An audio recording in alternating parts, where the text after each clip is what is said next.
Here's your WNEM TV5 news update. Good evening, everyone. I'm David Custer. Here's a look at the stories we are following tonight.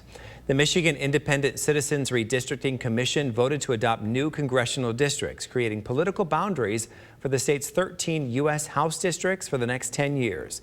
The map looks to level the playing field as opposed to when the process was controlled by the Republican-led legislature for the last 20 years.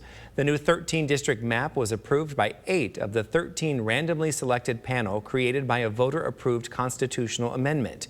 Michigan is losing a seat following the 2020 census, and there could be 7 to 6 splits in favor of either party if it's a competitive statewide. And this afternoon, the commission just wrapped its first of 3 meetings with the public this week. The 2 remaining meetings this week will be tomorrow and Thursday from 10 to 5 in the Cadillac Room on South Washington Avenue in Lansing. If you attend in person, face masks are required, but you can also attend the meetings virtually if you register. Now, for links to register for tomorrow and Thursday's meetings virtually or to find the live stream, head to the hot link section of WNEM.com. Still unfolding, the cause of an early morning fire in Buena Vista is under investigation. Firefighters were called out to Arlington Drive around 2 a.m. The fire started in the basement, causing major structural damage. No one was home when the fire broke out, but the home is no longer habitable. New details: an Aranac County man has been sentenced to time served after he was accused of threatening the life of Governor Gretchen Whitmer and the state's unemployment agency.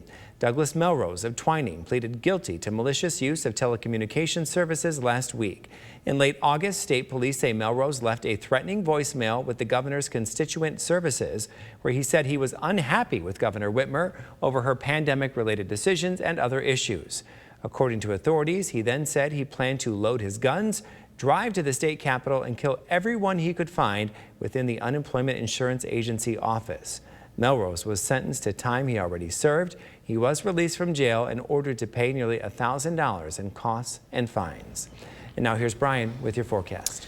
Thank you very much, David. Heading into tonight, we'll see the snow that rolled back in across mid-Michigan on Tuesday afternoon slowly wind down. Just enough really to freshen up the blanket of snow that was left behind from Sunday night into Monday morning and give us a little bit, of course, to carry us on into the final days here of 2021.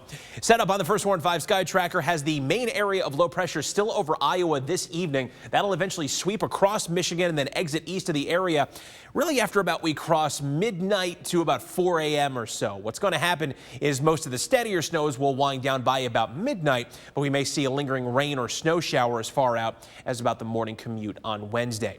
Hour-by-hour forecast taking us from 8 o'clock, where the snow will be pretty widespread, to virtually nothing by the time we hit about midnight, barring a leftover snow shower or 2 here and there. Heading in toward tomorrow morning around 8 o'clock as we're getting ready to head out the door, there will be a leftover blend of some isolated rain or snow showers with temperatures actually climbing toward the mid-30s by the time many of us are waking up. These are not going to be as impactful as what fell, of course, Tuesday evening, but enough to potentially just, re-slicken some of our area roads around the first half of the day. A couple of light showers may linger in parts of the thumb as far out as lunchtime. But then we will get a very brief window around 3 o'clock where the sun may just manage to briefly punch on through the clouds.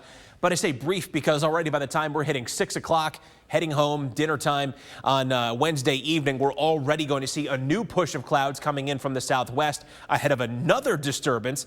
That'll continue to thicken the clouds up through the 9 o'clock hour on Wednesday evening and then eventually lead here to a couple of scattered light snow showers as we head into the overnight hours of Wednesday.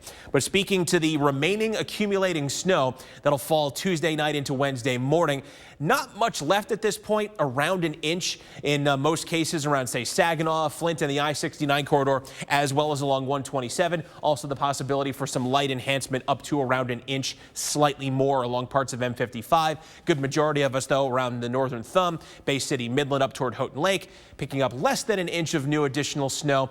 But again, like I said, just enough to freshen up the snow that was already on the ground in most cases. So it's snow before midnight for tonight. Temps holding mostly in the low 30s, then climbing toward the mid 30s by daybreak. Rain and snow showers will be possible after the steady snow ends overnight.